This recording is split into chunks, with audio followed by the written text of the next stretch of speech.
그러면 PLLT 안에 챕터 1의 두 번째 개념, 생성 언어학이랑 인지 심리학에 대해서 해볼게요.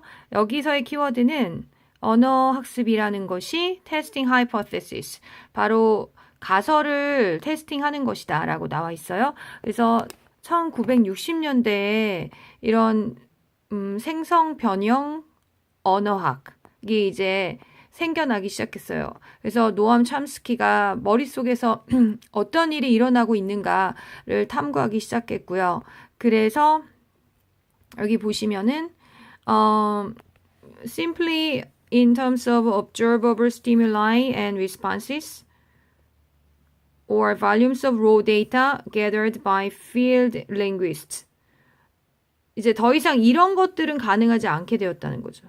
그러니까 휴먼 랭귀지, 바로 인간의 언어라는 것이 이제 눈에 관찰 가능한 자극 반응이나 또는 이제 실제 데이터만 가지고는 도저히 이제 탐구될 수가 없다. 그래서 언어를 이제 어떻게 하려고 했냐면 단지 이제 묘사하는 것뿐만 아니라 설명을 하려고 했다는 거죠. 뭐의 설명이냐면 이제 어떤 적절성, 그 어떤 단어들의 데이터가 있으면 그 데이터가 왜 그런 데이터가 나오느냐. 그런 거를 설명하려고 했죠. 도대체 머릿속에서는 무엇이 일어나고 있느냐. 그래서 거기 보시면 빠롤이랑 랑그의 개념이 나오는데 빠롤은 퍼포먼스의 개념이고 랑그는 컴피턴스의 개념이에요. 그래서 거기 제가 설명을 써놨는데 our underlying and unobservable language. 그러니까 기저에 있고 보이지 않는 언어. 그러니까 우리가 알고 있는 컴피턴스라고 하는 거, 그거를 이제 랑그라고 하는데 예전에 스키너는 이제 이 파롤만 강조했거든요. 근데 이제 이 소시에라는 이런 인지 심리학자들, 그다음에 이 생성 언어학자들의 이제 측면에 있는 사람들은 바로 이제 컴피턴스를 이제 보기 시작한 거예요. 언어라는 그 말 뒤에 숨어 있는 의미 같은 것. 이제 그래서 이제 쭉쭉 보시면 이제 다 같은 의미예요. 키워드는 underlying and non-observable level of meaning and thought. 어떤 그 말을 하는 그 말 뒤에 숨어진 의미와 사고, 그 사고를 이제 파헤치기 시작했어요. 도대체 그 언어 뒤에는 무슨 원리나 법칙이 있는가, 그런 것들. 그래서 똑같아요. 다 이제 키워드가 meaning, understanding, knowing. 이제 이런 것들을 이제 중요시했고, 그 다음에 discover psychological principles, 이제 심리학적인 원리들, organization and functioning. 바로 이제 언어를 어떻게 조직하고 언어의 기능이 뭔지 이제 그런 것들을 밝히려고 노력을 한 거예요. 이제 행동주의자들을 막 비판해요. 그러니까 이건 심리학적인 부분을 전혀 고려하지 않고 겉으로 보이는 것만 갖고 모든 거를 판단하려고 한다. 이제 그러면서 막 비판을 하죠. 그래서 이제 정신과 두뇌가 모든 의도와 목적을 위해 인간 사고와 학습의 필요 충분한 장소라는 단원에 의해 특징화되는 인간 기능에 대한 연구에 대한 접근법이 눈에 띌 만한 변화를 나타내 주었다. 되게 어려운 말 같은데 결국은 뭐냐면은 키워드는 human thought예요. human thought하고 learning. 이제 이런 것들이 이제 중요해졌다. 이제 그런 것들을 보다 더 깊이 탐구하기 시작했다. 이제 그런 얘기예요. 그래서 다 계속 연결되는데 underlying motivation and deeper structure를 연구했는데 이제 deeper structure의 개념은 여러분 아마 아시죠? 그러니까 예를 들어서 스트럭처가 여러 개가 있으면 하나가 더 기저 구조고 하나는 그렇지 않다. 뭐 예를 들어서 평서문이랑 의문문이 있으면 왜 평서문에서 의문문으로 바뀌잖아요. 그러면 평서문을 기저구조라고 하고 의문문을 이제 surface structure라고 하잖아요. 그래서 이제 그런 것들을 막 연구하기 시작한 거예요. 그래서 어떤 motivation, 동기, 머릿속에서 일어나는 거니까 뭐 생각, 동기, 이렇게 눈에 보이지 않는 거, 기저구조, 원래 구조는 무엇이었나, 막 그런 거.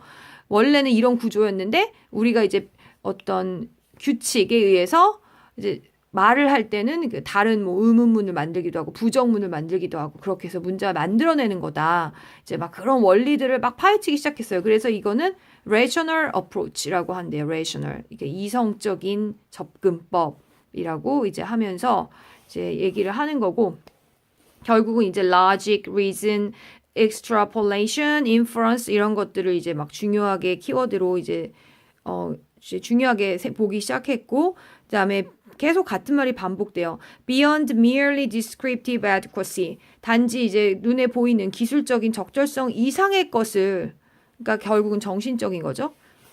이상을 넘어서 이제 explanatory power, 이제 설명을 할 수 있는 거, 이제 그런 단계까지 이제 그런 것들을 궁극적으로 importance, 중요한 것을 보았다. 그래서 이제 여기서 키워드는 뭐냐면 와시 키워드예요. 예전에 이제 우리가 그 행동 심리학에서 중요하게 생각하는 것은 와시 키워드고 여기는 Y가 키워드예요. Y. 도대체 왜 그런 일이 일어나느냐. 예를 들어 볼게요. 이제 거기 책에 나와 있는 예인데 예를 들어서 레스토랑에서 이런 일이 발생했어요. 식사할 때 어떤 사람이 소리를 막 지르면서 테이블에서 일어나가지고 드링크를 웨이터에게 부어버렸어요. 그리고 이제 웨이터 밖으로 나갔어요. 그러면은 이제 그 행동 심리학자들은 뭐가 일어났냐? 도대체 which restaurant? 무슨 레스토랑에서 what time of the day? 몇 시에 그런 일이 일어났냐? 그러니까 퀘스천이 다 뭐에 대한 거냐면은 관찰 가능한 행동에 대한 것들로만 이루어져 있어요. 근데 여기서의 퀘스천은 좀 달라요. why인 거 why. 왜 그런 일이 일어났냐? 이제 똑같은 일이 일어났는데 얘는 이제 이런 사람들은 도대체 그런 일이 일어난 이유가 뭐냐? 그래서 여기서 inference. 그러니까 그 상황에 대한 추론을 하는 거죠. 그래서 was the guy angry? 그 가이는 남자가 화가 났었나? 또는 why did he throw his drink into the waiter person's face? 왜 웨이터한테 그 음료수 왜 던졌을까?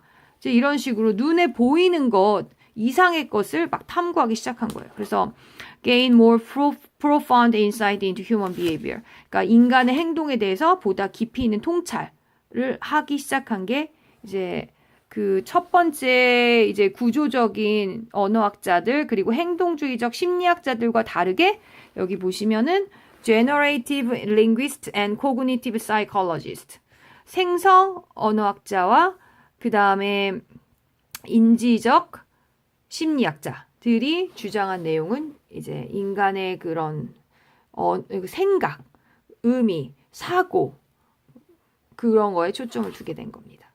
자, 이제 이거 두 개가 이제 이게 두 개가 지나면은 이제 드디어 다음으로 넘어갈 건데요. 이 constructivism은 다음 시간에 해볼게요.